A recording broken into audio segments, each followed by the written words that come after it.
तो अब तक हम सीख चुके हैं डायमेंशन निकालना, ठीक है, कैसे किसी क्वांटिटी का डायमेंशन निकालते हैं। बेसिक डायमेंशन आपने देख लिया है, उसके एप्लीकेशन भी हम लोग पढ़ चुके हैं, ठीक है। मेरे जो पिछले जो लेक्चर्स हैं उसमें हमने इसके एप्लीकेशन भी इसको बता चुके हैं। अब आज क्या करेंगे, सारे जितने एप्लीकेशन हैं सबके कुछ प्रॉब्लम्स एक साथ करेंगे, ठीक है, मिक्स प्रॉब्लम्स हम लोग डिस्कस करेंगे। तो आपको ये चीज़ तो समझ में आ ही गई है कब कि डायमेंशन लिखने के लिए सबसे पहले भाई उस क्वांटिटी के बारे में जानना जरूरी है और उस क्वांटिटी का यूनिट आपको पता होना चाहिए, तभी आप क्वेश्चन को आगे बढ़ा पाओगे। अच्छा, अब इसमें जो सबसे बेसिक जो कॉन्सेप्ट आता था, ठीक है, that is called principle of homogeneity, ठीक है ना। उसमें क्या कहता है कि only those quantity can be added और subtracted which have same dimension. ये भी एक बेसिक का फॉर्मूला है ये। अच्छा, फिर हमने क्या किया था कि हमने पहले एप्लीकेशन में चेक किया था कि कोई दिया गया इक्वेशन सही है या गलत है, ठीक है ना। यानी LHS का डायमेंशन RHS के डायमेंशन के बराबर होगा तो हम कहते थे इक्वेशन हमारा क्या है, सही है। तो कुछ NCERT के प्रॉब्लम्स करते हैं, कुछ और भी कॉम्पिटिटिव प्रॉब्लम करते हैं, मिक्स प्रॉब्लम करते हैं, एक एक करके देखते जाओ, आपको समझ में आता जाएगा। तो पहले देखो क्या हमारे पास क्वेश्चन क्या है। हमारे पास क्वेश्चन है कि आपको दिया गया है इक्वेशन है y इज इक्वल टू, ठीक है, y is equal to a sine 2 pi small t upon capital T, a sine 2 pi small t upon capital T, ठीक है ना। तो पहले तो आपको ये चेक करके बताना है कि क्या ये क्वेश्चन सही है या गलत है, ठीक है। तो व्हाट इज y, y क्या है, ये हमारा डिस्प्लेसमेंट है। What is a is the amplitude, ठीक है, y क्या है, ये हमारा डिस्प्लेसमेंट है, ठीक है। a क्या है, a इज द एम्पलीट्यूड हो गया, ठीक है। स्मॉल t क्या आपका, ये भी आपका ये टाइम है, ठीक है, और ये भी आपका क्या है, ये भी आपका टाइम है। तो जरा चेक करते हैं LHS और RHS का डायमेंशन। तो पहले चीज ये देखो, पहले हम लोग सबसे पहले ये चेक करेंगे कि ये जो ब्रैकेट में आएगा ना साइन के साथ, ये पूरा टर्म कैसा होना चाहिए, ये हमारा क्या होगा, ये हमारा होगा एंगल, ठीक है ना। साइन के साथ ये क्या है, ये हमारा एंगल आएगा और ये angle that should be dimensionless. हमने पढ़ चुके हैं ना कि एंगल का डायमेंशन क्या होता है, M0 L0 T0, ठीक है ना। ये तो हमें पता है कि एंगल कैसा है, angle is equal to arc upon radius, arc यानी मीटर, रेडियस अपॉन मीटर यानी मीटर, इसका कोई डायमेंशन नहीं है, ये कैसा है, डायमेंशनलेस क्वांटिटी है। तो ये जो एंगल हमारा देखो कहाँ लिखा है, साइन के साथ, साइन कॉस कुछ भी रहेगा, ये हमारा क्या है, एंगल, यानी हमारा डायमेंशनलेस होना चाहिए। तो पहले तो इसको चेक कर लेते हैं कि क्या ये जो ब्रैकेट में हमें दिया गया ये डायमेंशनलेस है। चलो बिल्कुल देखते हैं। तो ये क्या कर रहा है, 2 pi small t upon capital T।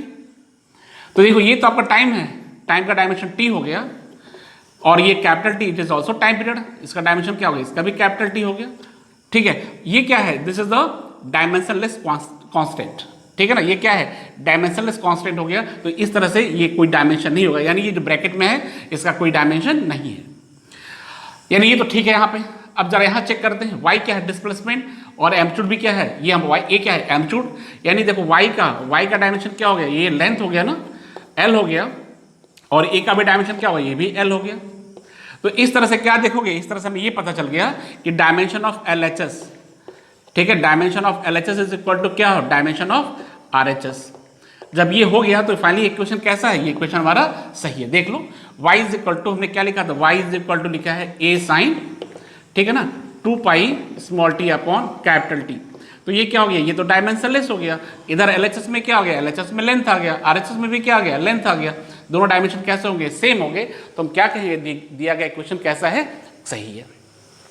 ये NCERT में ऐसे और भी प्रॉब्लम्स दिए गए हैं। जैसे हम लोग एक चेक करते हैं, एक हमारे पास इक्वेशन और भी है कि y इज इक्वल टू, ठीक है, y is equal to small a sine VT, V for velocity, sine VT। क्या ये इक्वेशन सही है या गलत है, ठीक है। तो पहले तो ये क्लियर कर लो, ये चीज हमें समझ में आ गई है कि y का जो डायमेंशन होगा वो a का भी डायमेंशन होगा। तो अगर इस चीज को हम छोड़ दें तो ये हमें समझ में आ रहा है कि y और a का डायमेंशन सेम होगा, तो ये इक्वेशन हमारा सही होगा बिल्कुल। बट हमें एक बार वेरीफाई करना होगा कि क्या ये जो ब्रैकेट के अंदर है ये क्या है, ये भी डायमेंशनलेस है कि नहीं है।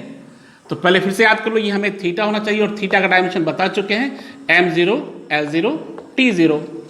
तो चेक करते हैं v क्या हमारा, v वेलोसिटी है, यानी vt का डायमेंशन क्या होगा, तो v हमारा वेलोसिटी, इसका डायमेंशन क्या होगा, LT -1, और ये टी क्या है, टी तो हमारा टाइम है, तो टाइम को हम मल्टीप्लाई कर दो, ये आपका कैंसिल हो गया, यानी आपके पास वी टी का डायमेंशन क्या हो गया, ये हमारा एल हो गया। यानी ये जो ब्रैकेट में है वी टी का डायमेंशन क्या हो गया, वी टी का डायमेंशन हमारा ये एल हो गया। और ये आना क्या चाहिए, इसका डायमेंशन m0 l0 t0 आना चाहिए, लेकिन डायमेंशन क्या आया, ये एल आया। इसका मतलब क्या हो गया, ये जो इक्वेशन है कैसा है, ये गलत है। यानी इक्वेशन हमारा कैसा, ये सही नहीं है, इक्वेशन क्या है, गलत है। ऐसे इक्वेशन हमारे पास और भी है, इसका एक पार्ट और देख लेते हैं, ठीक है ना। एक क्वेश्चन हमारे पास और दिया गया है कि y is equal to a upon capital T, y is equal to a upon capital T sine, ठीक है, साइन क्या दे रखा है, small t upon small a, small t upon small a. तो चेक करें क्या इक्वेशन सही है या गलत है। तो फिर से वापस आते हैं, y क्या है, ये LHS में देखो, ये तो डिस्टेंस हो गया, a डिस्टेंस है, t हमारा टाइम पीरियड है। तो अगर ध्यान से देखो तो ये तो इक्वेशन को यही गलत लग रहा है, क्योंकि ये एल हो जाएगा, एटलीस्ट ये तो एल आना चाहिए, एटलीस्ट ये तो एल आना चाहिए, ठीक है। तो ये क्या दिख रहा है, A upon T, length upon time, ठीक है ना। और इसका डायमेंशन क्या हो गया, तो वाई का, ये देखो क्या है, वाई का डायमेंशन तो एल हो गया, ए अपॉन टी, इसका डायमेंशन क्या हो गया, तो ये हो गया एल, ऐसे कर लो, ये एल हो गया, और नीचे क्या हो गया, टी हो गया। और इसको भी चेक कर लेते हैं, इसका डायमेंशन क्या है, टी का डायमेंशन टी हो गया, और ये ए का क्या है, ये एल हो गया।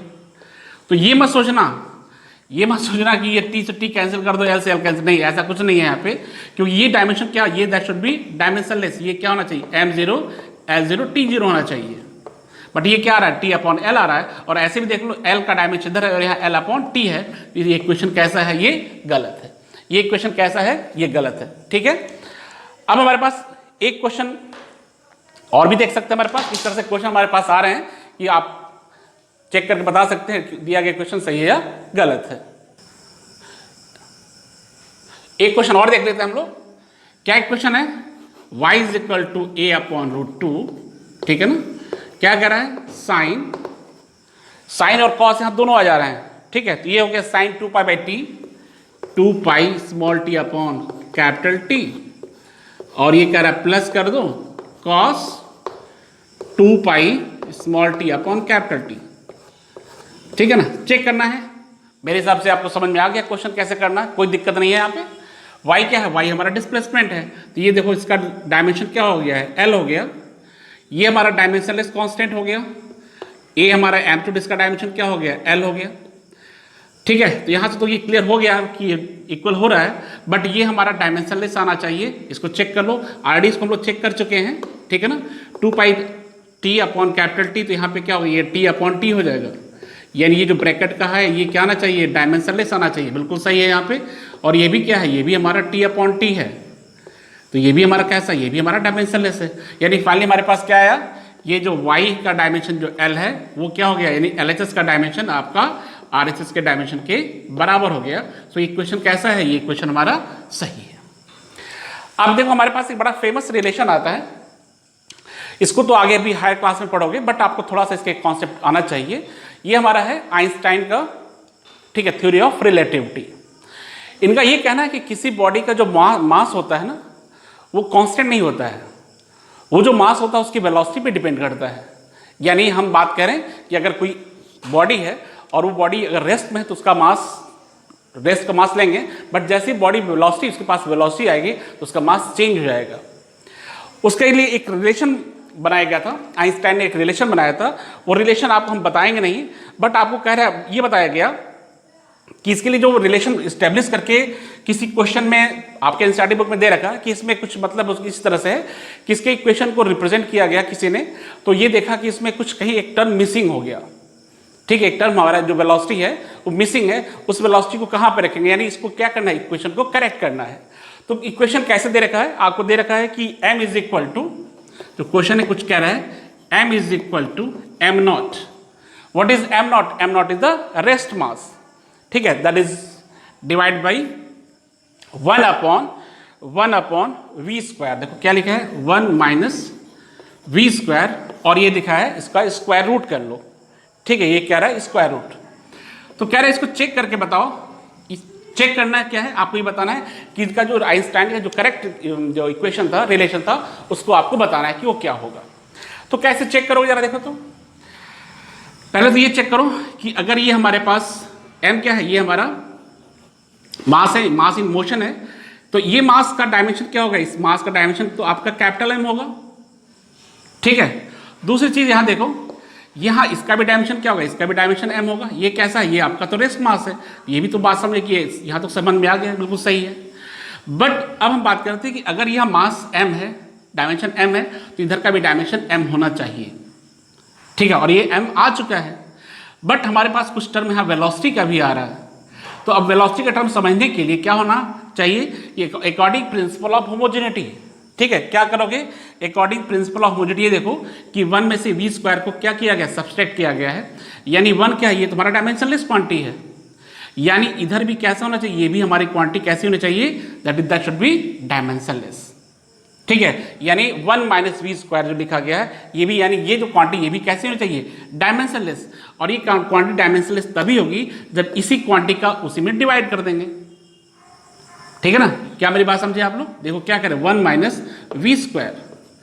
ठीक है, तो कह रहा है कि ये जो क्वांटिटी है, ये क्वांटिटी कैसी होनी चाहिए, हमारी पूरी पूरी डायमेंशनलेस होनी चाहिए। क्यों, क्योंकि 1 में से इसको सब्सट्रैक्ट कर रहे हैं ना, तो ये डायमेंशनलेस, इसको भी डायमेंशनलेस तभी कर पाएंगे जब इस क्वांटिटी में उसी क्वांटिटी से डिवाइड कर देंगे।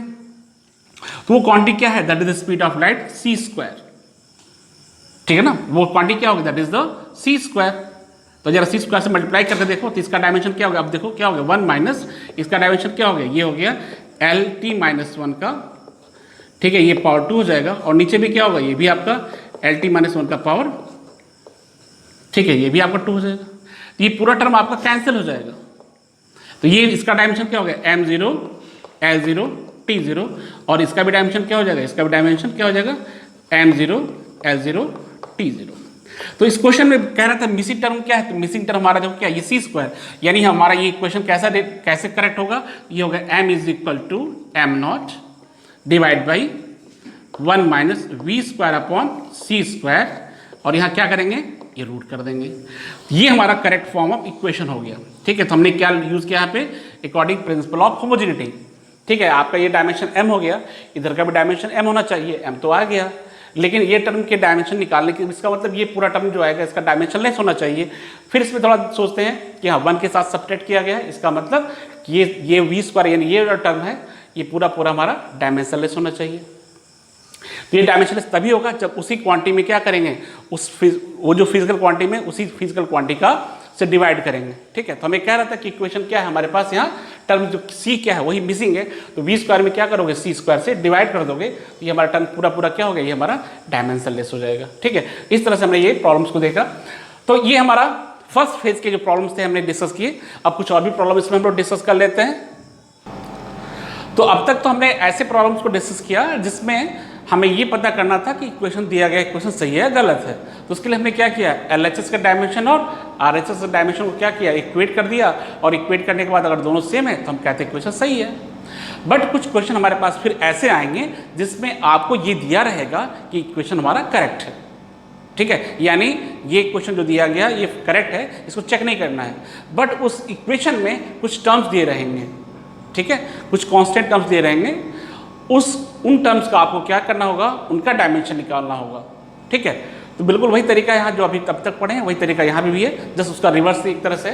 जैसे आपको एक इक्वेशन दिया गया है, y is equal to a sine omega t minus kx। अब ये इक्वेशन आप पहली बार देखोगे इस तरह का, ऐसे इक्वेशन आप पढ़ोगे सबसे लास्ट में, यानी वेव वाले चैप्टर में, जब लास्ट फाइनली 11th का जो लास्ट चैप्टर आएगा वहाँ पे आएगा। और ये बेसिकली क्या है, ये प्रोग्रेसिव वेव का इक्वेशन है। ठीक है, कोई दिक्कत नहीं है। आपको कह रहा है कि y क्या है, displacement, what is a is the amplitude. ठीक है, अब आपसे कह रहा है कि जो टर्म ओमेगा और k, ये क्या है, ओमेगा और k, इनके डायमेंशंस को फाइंड करना है। ठीक है ना, एक क्वेश्चन हमारा सही है, इसमें आपको चेक नहीं करना है, आपको क्या करना है, आपको ये बताना है कि जो टर्म हमारे पास दो टर्म आ रहे हैं कौन कौन से, ओमेगा और के, इनके डायमेंशंस निकालने हैं। तो पहले तो ये देखो कि ये जो ब्रैकेट में है साइन के साथ, ये पूरा टर्म कैसा है, ये हमारा जो पूरा टर्म आएगा ये कैसा होगा, दिस इज द डायमेंशनलेस। इसका डायमेंशन m0 L0 T0, क्योंकि पूरा टर्म क्या है, ये पूरा टर्म हमारा क्या है, एंगल है। ठीक है, यानी यहां देखो फिर से ओमेगा टी माइनस के एक्स, इसका जो डायमेंशन होगा वो क्या होगा, वो होगा M0 L0 T0। ठीक है, और होमोजेनिटी क्या करती है कि only those quantity can be added or subtracted which have same dimension। इसका मतलब कि इस ओमेगा टी का डायमेंशन क्या होगा, ये होगा, और इस के एक्स का भी डायमेंशन क्या होगा, सेम ही होगा भाई। इसका डायमेंशन इसके बराबर और इसका डायमेंशन भी इसके बराबर, और दोनों डायमेंशन आपस में बराबर। सो ओमेगा टी देख लो, ओमेगा टी का डायमेंशन क्या हो गया, M0 L0 T0 हो गया। अब डायमेंशन निकालना किसका है, ओमेगा का निकालना है। तो ओमेगा का डायमेंशन क्या कर दोगे, टी से डिवाइड कर दोगे। टी क्या है, टी इज द टाइम। ये क्या होगा, ये आपका हो जाएगा टी लिख दोगे, इसको अभी हटा दे रहे हैं। ठीक है, ये हो गया टी माइनस 1। सो ओमेगा का डायमेंशन क्या हो गया, टी माइनस 1। ऐसे हमारे पास इसके लिए आ जाओ, के एक्स के लिए आ जाओ। तो के एक्स क्या कह रहा है, के एक्स का डायमेंशन फिर से देख लो क्या हो जाएगा, ये हमारा हो जाएगा M0 L0 T0। अब ये कह रहा है क्या कि k का डायमेंशन क्या होगा, तो k का डायमेंशन फिर से क्या करोगे, इससे डिवाइड कर दो किसमें, x से, और x क्या, ये लेंथ है, ये क्या चीज़ है, लेंथ है। तो ये आप ऊपर ले जाओगे तो लेंथ का डायमेंशन क्या होगा, L-1, यानी यहाँ पे k का डायमेंशन क्या होगा, L-1। हमने दोनों निकाल लिया, ओमेगा का डायमेंशन और k का डायमेंशन निकाल लिया। बहुत सिंपल है, बहुत सिंपल तरीके से कर लिया। अब आपके पास क्या करना है, अब आपको एक दूसरे को दूसरा क्वेश्चन देना है, दूसरा क्वेश्चन करना है, जिसमें क्या कह रहा है, इसमें कह रहा है कि जो रिफ्रैक्टिव इंडेक्स, ठीक है, एक क्वेश्चन और देख लेते हैं। रिफ्रैक्टिव इंडेक्स को म्यू से लिख रहे हैं। ये कॉची रिलेशन है, ये क्लास 12 पढ़ेंगे इसके बारे में। कॉची रिलेशन कहता है mu is equal to a plus b upon lambda square. कुछ और भी टर्म्स होते हैं, उसको नहीं दे रखा है, आपसे कह रहा है mu is equal to a plus b upon lambda square. ठीक है, जहां म्यू क्या है, mu is the refractive index. Refractive index class 10th में आपको थोड़ा सा आइडिया होगा कि जो बेसिकली रिफ्रैक्टिव इंडेक्स होता है वो क्या होता है, स्पीड ऑफ लाइट का रेशियो होता है। ठीक है, speed of light in medium upon speed of light in vacuum divide by speed of light in medium करते हो। और वैसे मैंने बता दिया है कि रिफ्रैक्टिव इंडेक्स जो होता है बेसिकली क्या है, ये डायमेंशनलेस क्वांटिटी है। तो इस क्वेश्चन में क्या करना है, इस क्वेश्चन में आपको इस ए का डायमेंशन निकालना है और बी का निकालना है, जहां लैम्डा क्या है, लैम्डा हमारा ये वेवलेंथ है। ठीक है, ये क्या है, वेवलेंथ। तो वेवलेंथ का मतलब लेंथ से, यानी इसका लैम्डा का डायमेंशन क्या होगा, लैम्डा का डायमेंशन हमारा हो जाएगा, वेवलेंथ है ना, तो ये एल हो जाएगा। ठीक है, ये इसका डायमेंशन क्या हो जाएगा, एल हो जाएगा। अब हमें क्या करना है, ए का डायमेंशन निकालना है। तो ए का dimension according principle of homogeneity, A का डायमेंशन किसके बराबर होगा, म्यू के बराबर होगा। और म्यू क्या है, ये तो हमारा डायमेंशनलेस है, तो M0 L0 T0। देख लो, चाहो तो अलग से नोट कर लो कि म्यू क्या है, ये रिफ्रैक्टिव इंडेक्स है, इसका डायमेंशन क्या है, M0 L0 T0। ठीक है, इस तरह से ए का डायमेंशन यही आ गया। आपको बी का डायमेंशन निकालना, तो बी का डायमेंशन क्या हो जाएगा, that is the lambda square into mu. और लैम्डा क्या है, वेवलेंथ, दैट इज L के पावर 2, और म्यू का डायमेंशन M0 L0 T0, तो ये हो गया L के पावर 2। ठीक है, बहुत अच्छा सा क्वेश्चन था ये भी। इस तरह से हम लोग प्रॉब्लम को सॉल्व करते चलेंगे। ठीक है, कुछ और नए प्रॉब्लम्स को हम लोग डिस्कस करने जा रहे हैं। तो एक नया क्वेश्चन हमारे पास आ गया। ठीक है, इसमें भी क्या करना है, इसमें भी आपको इक्वेशन दिया गया है, इक्वेशन सही है, दिया रहेगा कि ये जो क्वांटिटी है इन क्वांटिटी पे डिपेंड करती है। तो इसमें जो टर्म्स यूज किए गए हैं, जो कांस्टेंट है, उनके डायमेंशन निकालने हैं। तो हमें एक क्वेश्चन दे रखा है कि किसी बॉडी पर लगने वाला जो फोर्स है, ये फोर्स, इसका रिलेशन दे दिया गया है A under root x plus ये क्या है, दैट इज BT स्क्वायर। ठीक है, BT स्क्वायर। तो किसी बॉडी पे जो फोर्स लग रहा है वो इस रिलेशन को फॉलो कर रहा है। तो हमें करना क्या है, हमें फाइनली A और B के डायमेंशन निकालने हैं। ठीक है, A और B के डायमेंशन निकालने हैं, और आपको क्वेश्चन में दिया रहेगा कि ये x क्या है, x is the distance and t is the time. तो पहले तो ये देखो, अकॉर्डिंग प्रिंसिपल ऑफ होमोजेनिटी क्या कहता है कि only those quantity can be added और subtracted which have same dimension. तो देखो f का डायमेंशन a रूट x के बराबर होगा, और यही डायमेंशन BT स्क्वायर के बराबर होगा। यानी आप लिखना चाहो तो ऐसे लिख सकते हो, f का जो डायमेंशन होगा वो क्या होगा, a रूट x के डायमेंशन के बराबर और ये होगा BT स्क्वायर के डायमेंशन के बराबर। तो पहले हमें A का डायमेंशन निकालना है, तो A का डायमेंशन निकाल लो। A का डायमेंशन क्या कहता है? ये कह रहा है कि F का डायमेंशन अपॉन रूट x का डायमेंशन। ठीक है, तो देखो क्या करोगे, F का डायमेंशन क्या होगा, तो F फोर्स का डायमेंशन होगा mL t के पावर -2। ठीक है, याद करो, फोर्स के मास इंटू एक्सेलरेशन, मास का m हो गया, एक्सेलरेशन क्या होता है LT-2। सो F के लिए क्या हो गया mLT-2। डिस्टेंस क्या है, डिस्टेंस का आपका क्या हो गया x हो गया, तो x का डिस्टेंस का क्या लिखोगे, रूट है तो l के पावर हाफ।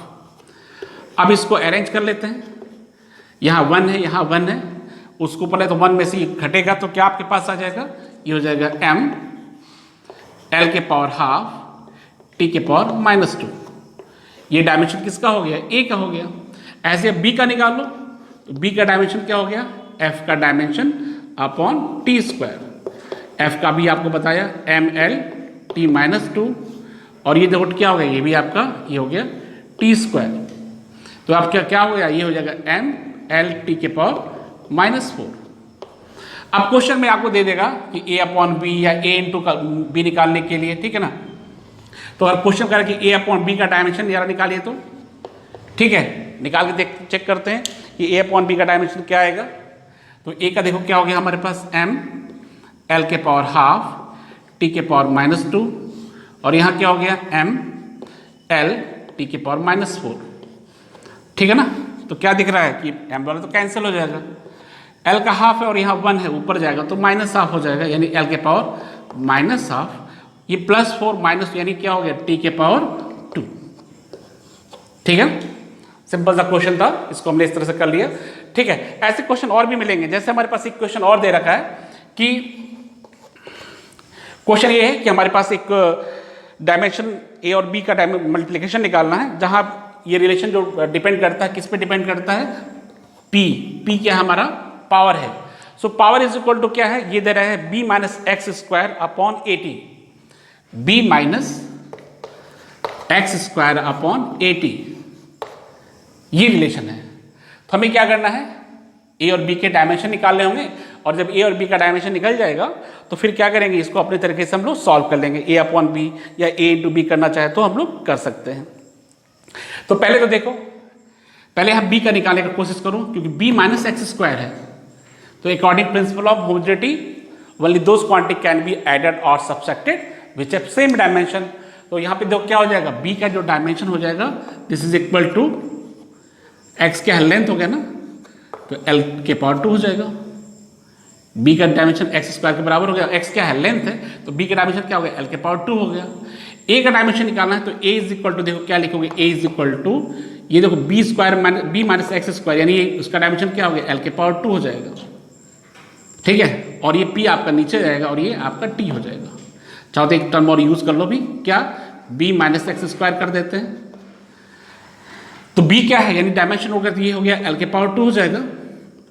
t क्या है हमारा, ये टाइम है, पावर क्या हो गया, पावर क्या, वर्क अपॉन टाइम, क्या है ये हमारा वर्क अपॉन टाइम, तो क्या लिखोगे, ठीक है, ml स्क्वायर t के पावर -3 वर्क अपॉन टाइम, ऐसे याद कर लो। p इज इक्वल टू क्या होता है, वर्क अपॉन टाइम, वर्क क्या होता है ml स्क्वायर t-2, और टाइम को t से करोगे तो क्या हो गया, ml स्क्वायर t के पावर -3। ठीक है, अब इसको सॉल्व कर लेते हैं। e का डायमेंशन क्या आ जाएगा, तो a का डायमेंशन हमारे पास हो जाएगा, देखो l के पावर ये 2 है, ये कैंसिल हो जाएगा, ये m के पावर क्या होगा, -1 हो जाएगा, और t के पावर ये देखो क्या है, -2, तो ऊपर जाकर के +2 हो जाएगा। तो a का भी निकल गया और b का भी निकल गया। अगर हमको a इंटू बी कह रहा है कि a इंटू बी का डायमेंशन निकालिए, तो क्या करोगे, मल्टीप्लाई कर दो, ये हो गया m-1 l स्क्वायर हो जाएगा, t के पावर 2 हो जाएगा। तो इस तरह से हम क्वेश्चन को सॉल्व करते चलेंगे, इस तरह से एक एक क्वेश्चन हमारे पास आएंगे। तो एक तो हमने ऐसे क्वेश्चंस कर लिए जिसमें हमें क्या करना था, चेक करना था क्वेश्चन सही है या गलत है, और फिर दूसरा उसमें दे रखा था कि इक्वेशन हमारा सही है, तो उसमें जो हमारे पास जो कांस्टेंट थे उनके डायमेंशन निकालने थे। सेकंड पार्ट इसका जो एप्लीकेशन है वो क्या कहता है, वो ये कहता है कि कन्वर्जन करो एक सिस्टम का दूसरे सिस्टम में कन्वर्जन। जैसे आपको दे रखा है कैपिटल जी के बारे में, ठीक है ना। जो कैपिटल जी है, कैपिटल जी क्या है, यूनिवर्सल ग्रेविटेशन कांस्टेंट। इसकी जो वैल्यू है वो दे रहा है 6.67 इंटू 10 पावर -8, 10 पावर -8, ठीक है। क्या है ये कह रहा है 9 सेंटीमीटर स्क्वायर, 9 सेंटीमीटर स्क्वायर, ठीक है, पर किलोग्राम स्क्वायर, पर ग्राम स्क्वायर, ठीक है, पर ग्राम स्क्वायर। तो कह रहा है कि इसको चेंज करो, किसमें, इसको एसआई सिस्टम में चेंज करो। एसआई सिस्टम का मतलब क्या होगा, ये न्यूटन हो जाएगा, न्यूटन, सेंटीमीटर का मीटर स्क्वायर और ग्राम का किलोग्राम स्क्वायर, ठीक है। तो ये हमारा हो गया N1, ये हमारा हो गया N2, ठीक है ना। ये हमारा हो गया U1, ये हमारा हो गया U2। तो हमने अपने लेक्चर में इसको बता रखा है कि कैसे करना है, ठीक है। फिजिकल क्वांटिटी तो बताया था कि N1 U1 is equal to क्या होगा, ये N2 U2 होगा। तो अगर हमें बस ध्यान ही देना है कि ये जो कैपिटल जी है ना, कैपिटल जी, इसका डायमेंशन क्या होगा, ठीक है। कैपिटल जी का आपको डायमेंशन निकालना है, तो इसको भी देख लेते हैं कैसे निकाल लेंगे। तो पहले तो ये देख लो हमें करना क्या है, हमको N2 निकालना है। तो N2 इज इक्वल टू क्या हो जाएगा, N1 U1 अपॉन U2। तो पहले तो हम लोग देख लें कैपिटल जी का डायमेंशन क्या आएगा। तो कैपिटल जी का डायमेंशन कैसे निकालेंगे, तो याद करो capital F is equal to capital G M1 M2 upon R square है, ठीक है ना। So capital G is equal to क्या हो गया, F into R square upon क्या है, M1 इंटू M2। F का क्या हो गया, MLT के पावर -2, R स्क्वायर का क्या हो गया, L के पावर 2, और ये क्या हो गया, M के पावर 2। अरेंज कर लो तो हमारे पास क्या आएगा, ये ऊपर जाएगा तो M-1 हो जाएगा, L क्यूब हो जाएगा और T के पावर -2। यानी हमें कैपिटल जी का डायमेंशन तो मिल गया। अब इसको यूज कर लेते हैं यहाँ पे, ठीक है। N1 हो गया, U1 की जगह पे क्या लिखोगे, तो आप इसको देख लो कैसे लिखोगे। आपको पहले में हमने डिस्कस किया था, M1 अपॉन M2 कर लो, ये -1 कर लो, ठीक है, L क्यूब है ना, ये हो गया L1 अपॉन L2 कर लो, ये 3 कर लो, और ये हो गया T1 अपॉन T2 कर लो, और ये हो गया -2। अब आप N1 को रखिए, ठीक है ना। हमने बताया भी था कि बड़े को छोटे में कन्वर्ट करना, कैसे करना है। सो N1 की वैल्यू 6.67 इंटू 10 पावर -8। M1 किस में है, देखो N1 हमारा किस में है, ये एज अ सीरीज सिस्टम है ना, तो ये हमारा क्या हो गया, ग्राम में है। M2 किस में होगा, किलोग्राम में होगा, -1। L1 किस में है, L1 हमारा सेंटीमीटर में है, ये हमारा क्या होगा, ये हमारा मीटर में होगा, ये क्यूब हो जाएगा।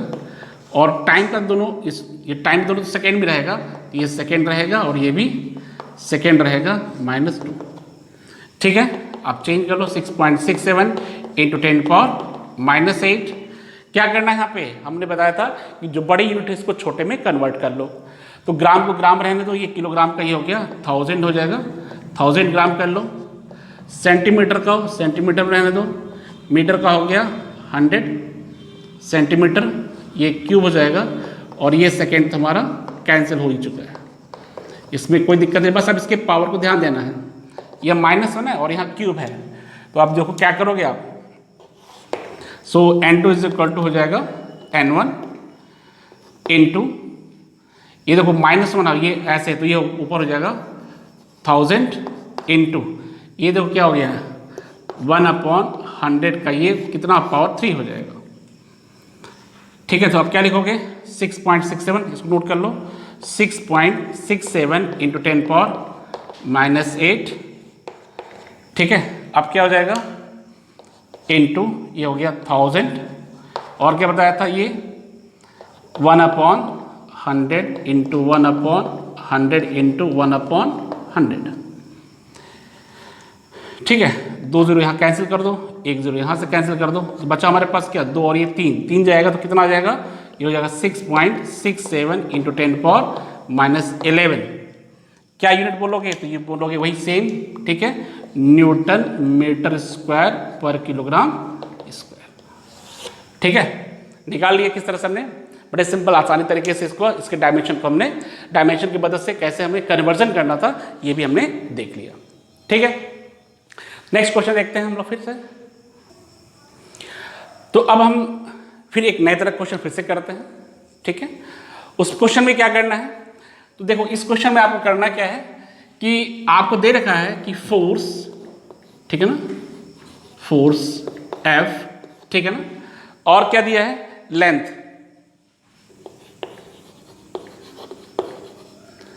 लेंथ L, और आपको दे रखा है टाइम T, टाइम T। ये क्या है, these are the fundamental quantity.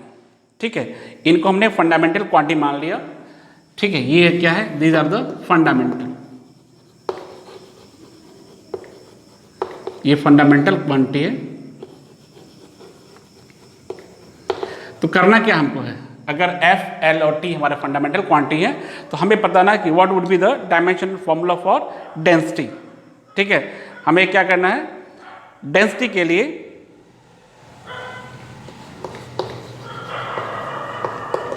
Density का डायमेंशन क्या होगा, किन के टर्म में, F, L और T के टर्म में। तो डेंसिटी डायमेंशन क्या होता है, ml-3 होता है। यानी हमें करना क्या होगा, M और L के लिए वैल्यू, ठीक है, इनके टर्म में हमको, ठीक है, तो ये क्या करना होगा, ये ml-3 हो गया। यानी अब हमें फिर से देख लो, M और L के टर्म्स इनके टर्म में रखने होंगे। कैसे रखेंगे, तो जरा देखो, फोर्स, फोर्स का जो डायमेंशन है सबको पता है हम लोगों को, M L T के पावर -2। लेंथ, लेंथ का डायमेंशन क्या हो गया, L ही है। ठीक, टाइम का क्या है, टाइम का T है। ठीक, टाइम का T हो गया, L का ये L हो गया। ठीक है, हमें चाहिए क्या, हमें चाहिए M और L का। तो M का निकाल लेते हैं, M का डायमेंशन निकालते हैं, मास का डायमेंशन। ठीक है, तो M का डायमेंशन निकालने के लिए देखो इनको डिवाइड करना पड़ेगा, यानी ये हो गया फोर्स हो जाएगा। ठीक है, ये हमारा लेंथ हो जाएगा, लेंथ का लेंथ है, टाइम का क्या है, टाइम का T ही है। ठीक, इनको ऊपर ले जाते हैं, इन टर्म को ऊपर ले जाते हैं, तो ये फोर्स का फोर्स रहेगा। ठीक है ना, फोर्स का फोर्स रहेगा, ये L का पावर -1 हो जाएगा, T के पावर आपका +2 हो जाएगा। तो ये हो गया आपका M का डायमेंशन। लेंथ का डायमेंशन देखो, लेंथ भी चाहिए, लेंथ का डायमेंशन L ही है। ठीक है, लेंथ का डायमेंशन क्या है, L है, कोई दिक्कत नहीं है। अब हम क्या करेंगे, M क्या करना है, ये डेंसिटी, डेंसिटी क्या है हमारा, डेंसिटी रो। ठीक है, अब इसकी जगह पे देखो मास, मास का डायमेंशन क्या है, तो मास का डायमेंशन देखिए F L-1, ठीक है, T के पावर +2। और यहाँ देखो क्या है, L का डायमेंशन L ही है, और यहाँ क्या है, यानी ये L के पावर क्या हो जाएगा, -3। ठीक, अब सबको क्या करते हैं, सबको हम लोग अरेंज कर लेते हैं। अरेंज कर लो तो डेंसिटी रो का डायमेंशन क्या हो गया, फोर्स के लेंथ और टाइम के टर्म में F, यहाँ देखो L के पावर क्या हो जाएगा, L के पावर -4, T के पावर 2। ये हमारा डेंसिटी के डायमेंशन हो गया किसके, फोर्स, लेंथ और टाइम के टर्म में। ठीक है, तो सिंपल से क्वेश्चन है, बहुत ज़्यादा इसमें नहीं है। तो इस तरह से क्वेश्चन और भी आपको मिलेंगे, अब और अच्छे से इसको सॉल्व भी कर सकते हैं। तो अगले क्वेश्चन की तरफ हम लोग बढ़ते हैं, जिसमें ये कह रहा है कि फोर्स, ठीक है, force, energy and velocity, force, energy and velocity. ठीक है, क्या कह रहा है कि force, energy and velocity are 20 newton, ये है 20 न्यूटन। एनर्जी कितना है, तो energy is 200 joule, 200 joule, and velocity is 5 metre per second, velocity is 5 metre per second. ठीक है, ये दे रखा है। तो करना क्या, find the unit of length, mass and time. तो क्या कर रहा है, find the unit of length, length, mass and time. चलो भाई चेक करते हैं। फोर्स, ठीक है, 20 न्यूटन एनर्जी 200 जूल और वेलोसिटी क्या है 5 मीटर पर सेकेंड। तो फोर्स के बारे में देखो, फोर्स का क्या होगा एम एल टी के पावर -2 और ये कितना दे रखा है, it is equal to 20 newton. Energy का क्या हो गया, एनर्जी का एम एल स्क्वायर टी के पावर -2, ये कितना है दैट इज 200 जूल। और वेलोसिटी क्या है, वेलोसिटी एल टी -1, ये 3 टर्म हमको मिल गए, ये कितना है 5 मीटर पर सेकेंड। तो जरा देखो क्या होगा, क्या हमें क्या करना है, हमको अलग अलग मास, लेंथ और टाइम इनकी वैल्यूज निकालनी है। ठीक, तो ये हमारा हो गया 1 हो गया, इक्वेशन नंबर 2 मान लो और ये 3 मान लो। तो क्यों ना हम क्या करें, इस 2 में 1 से डिवाइड कर दें। देखो 2 इज डिवाइडेड बाई 1, इसमें इसे डिवाइड कर तो क्या मिलेगा, देखो एम एल स्क्वायर टी के पावर -2 में किससे डिवाइड करोगे, डिवाइड करो एम, ठीक है, एल टी -2। तो पहले देख लो M L square T power -2 कितना है, दैट इज 200 है। और ये क्या है एम एल टी -2 क्या है, दैट इज 20 है। यहाँ क्या कैंसिल हो रहा है, कैंसिल करो, ये मास कैंसिल हो गया, ये हमारा टाइम कैंसिल होगा, एक लेंथ बचेगा, ठीक है ना 10, ठीक है, क्या बचेगा, एक लेंथ बचेगा, यानी लेंथ क्या हो गया, लेंथ की वैल्यू कितनी हो गई 10, इस लेंथ की वैल्यू कितनी हो गई, हमारी हो गई 10। ठीक, लेंथ की वैल्यू हमारी क्या हो गई 10। अब इसको भी चेक कर लो कि किस में आएगा, यूनिट क्या हो जाएगा, लेंथ, लेंथ ये हमारा मीटर हो गया, तो हमें लेंथ तो मिल गया। अगर लेंथ मिल गया तो हम यहाँ टाइम भी निकाल सकते हैं, थर्ड से जरा देखो, थर्ड की मदद से लेंथ मिल गया तो टाइम भी निकाल सकते हैं।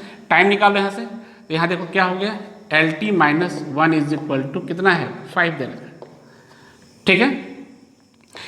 अब इसको चाहो तो इसको ऐसे लिख लो, एल टी ऐसे L upon T that is 5, so T is equal to क्या हो गया, T is equal to L upon 5। L आपने कितना निकाला है, तो एल निकाला है 10, 10/5 दैट इज 2 सेकेंड, ठीक है। तो टी कितना हो गया, T is the 2 second. L निकल गया, टी निकल गया, अब हमें निकालना क्या है, मास निकालना है, एम की वैल्यू निकालनी है। तो इसी क्वेश्चन देख लो फर्स्ट वाले में ही, तो वैल्यू पुट कर लेते हैं, एम इज इक्वल टू देखो 20 डिवाइड बाई किसको करना है, L T -2, L T -2, 20 divide by L कितना है, एल निकाला हमने 10, ये 10 हो गया, इनटू फिर क्या करा है, टी टी की पावर -2 है, टी की पावर -2, ये कितना है 2, तो ये चला जाएगा 2 ऊपर, 2 × 2, ठीक है, कितना हो जाएगा दैट इज 8। तो ये कितना हो गया 8 किलोग्राम हो गया, मास 8 किलोग्राम, टाइम 2 सेकेंड और लेंथ कितना हो गया 10 मीटर, ठीक है। लेंथ हमारा हो गया 10 हो गया, 10 मीटर हो गया, मास कितना हो गया 8 kg हो गया, और टाइम कितना हो गया, टाइम इज द 2 सेकेंड, ठीक है। तो ऐसे भी प्रॉब्लम्स हमारे पास हैं, ठीक है। क्वेश्चन को एक देखते जाओ और प्रॉब्लम्स को सॉल्व करते चलते हैं, बहुत अच्छे से हो जाएगा। तो एक प्रॉब्लम हम और देखते हैं। इस प्रॉब्लम में हमने अपने लास्ट की वीडियो में हमने इसको जो थर्ड वीडियो है उसमें हमने बता भी रखा है कि कैसे हम डिफरेंट फिजिकल क्वांटिटी के बीच में रिलेशन स्टैब्लिश करते हैं। जैसे आपको ने देखा होगा ना कि सेंट्रीपिटल फोर्स के लिए फोर्स किस पे डिपेंड करता है, it depend upon the mass, it depend upon velocity, it depend upon the radius. तो हमारा फॉर्मूला F = mv²/r ये बन करके आ गया, ठीक है। तो इस तरह से हम डिस्कस करते हैं कि ये क्वांटिटी किन किन बातों पे डिपेंड करते हैं, उनके डायमेंशंस निकालते हैं और फिर दोनों जो साइड्स हैं उनके डायमेंशन इक्वेट करते हैं और वहाँ से ABC की वैल्यू निकाल करके फाइनली हम इक्वेशन को बता देते हैं। ऐसी क्वेश्चन हमारे पास एक बहुत अच्छा सा क्वेश्चन है जिसमें ये कह रहा है कि एक कैपिलरी ट्यूब है, ठीक है ना, एक कैपिलरी ट्यूब है और कैपिलरी ट्यूब में क्या है, वाटर राइज कर रहा है, ठीक है। ये आप पढ़ेंगे, आप जब मैकेनिकल प्रॉपर्टी ऑफ फ्लूइड की बात करेंगे तो वहाँ पे आपको ये बताया जाएगा। जैसे आपने क्या, ये हमारे पास कैपिलरी ट्यूब है और कैपिलरी ट्यूब को जैसे रखेंगे ना इस बर्तन में पानी वाले, तो इसमें क्या होगा, ये हमारा लिक्विड राइज करेगा, ठीक है। और लिक्विड राइज करके क्यों राइज करेगा, इसका डिस्कशन हम वहाँ पे करेंगे। बट अभी क्या कर रहा है कि लिक्विड हमारा राइज करेगा, और ये जो राइज करेगा तो अब ये क्या कर रहा है कि जो लिक्विड राइज कर रहा है वो किन किन बातों पे डिपेंड कर रहा है। तो ये कह रहा है कि जो हाइट h है ना, जो हाइट h है वो किस पे डिपेंड कर रहा है, तो ये डिपेंड कर रहा है किस पे, तो ये डेंसिटी पे डिपेंड कर रहा है। ठीक है, किस पे डिपेंड कर रहा है, डेंसिटी पे डिपेंड कर रहा है। अच्छा, और किस पे डिपेंड कर रहा है, ये सरफेस टेंशन पे डिपेंड कर रहा है। सरफेस टेंशन को हम लोग S से नोट कर रहे हैं। और ये किस पे डिपेंड करता है, ये डिपेंड कर रहा है एक्सेलरेशन ड्यू टू ग्रेविटी। और साथ में ये दिया है कि ये रेडियस पे भी डिपेंड करता है, ये जो ट्यूब है ना इसके रेडियस पे डिपेंड करता है। लेकिन हमारे पास कुछ लिमिटेशंस हैं, हम 3 ही क्वांटिटी को ले सकते हैं। बट क्वेश्चन हमको अलग से दे रखा है कि जो रेडियस है ना वो h जो है के इन्वर्स के रिलेशन में, यानी जो हाइट है वो r के इन्वर्सल रिलेशन में है। इसलिए r को हमें यहाँ नहीं कंसिडर करना है, बल्कि इसको अलग से नोट कर लेना कि h क्या है, r के इन्वर्स के रिलेशन में। ये आपको क्वेश्चन में दे रखा है। तो अब हम करेंगे क्या, यहाँ पे इनके डायमेंशन a, b और c लेंगे। जैसा कि आपको पहले भी पता है h इज इक्वल टू यहाँ कॉन्स्टेंट k आएगा, रो के power a, surface tension power b हो जाएगा, और g के पावर क्या होगा c। डायमेंशन पता है सबका, ये डायमेंशन ml-3 होता है, ml-3। सरफेस टेंशन का mt-2 हो गया, mt-2, और एक्सेलरेशन का क्या होगा lt-2। ठीक है, सबके डायमेंशन हमें पता है। h का डायमेंशन l होगा ही होगा, तो डायमेंशन नोट कर लो। ये डायमेंशन l हो गया, m0 l के पावर 1 t के पावर 0 हो जाएगा h के लिए। अच्छा, यहाँ देखो फिर से h क्या है, h r क्या है, इसके इन्वर्स रिलेशन में तो आप लिख सकते हो ये 1/r यहाँ ले सकते हो यहाँ पे। ठीक है ना, जैसे इन तीनों का अगर मिलाते हैं यहाँ पे तो लिखेंगे h प्रोपोर्शनल रो सरफेस टेंशन g के पावर c, और ये क्या है r के इन्वर्स के लिए, तो यहाँ 1/r हम ऐसे ले लेंगे। ठीक है, ये भी लेंथी है।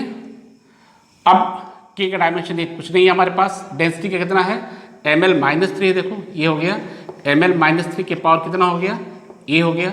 सरफेस टेंशन क्या है mt-2 हो गया, इसके पावर b हो गया। g क्या है, g हमारा lt-2 है, इस पे क्या हो गया c। रेडियस लेंथ हो गया, तो इसको आप लिख सकते हैं 1/l, या ऊपर l-1 कर सकते हैं। अरेंज करें, m पे पावर कितना हो गया, यहाँ जगह 1 है, यहाँ 1 है, दैट इज 1, और ये a और b, तो ये क्या होगा a+b हो जाएगा। l के पावर देखो क्या हो गया -3a, यहाँ पे क्या हो गया +c, और ये ऊपर जाएगा तो ये -1 ले सकते हो। दोनों ऑप्शन है, आपको चाहो तो यहाँ भी भेज सकते हो इसको, या इसको यहाँ -1 कर लो, और आपके पास t के पावर क्या आ गया, t के पावर -2b -2c।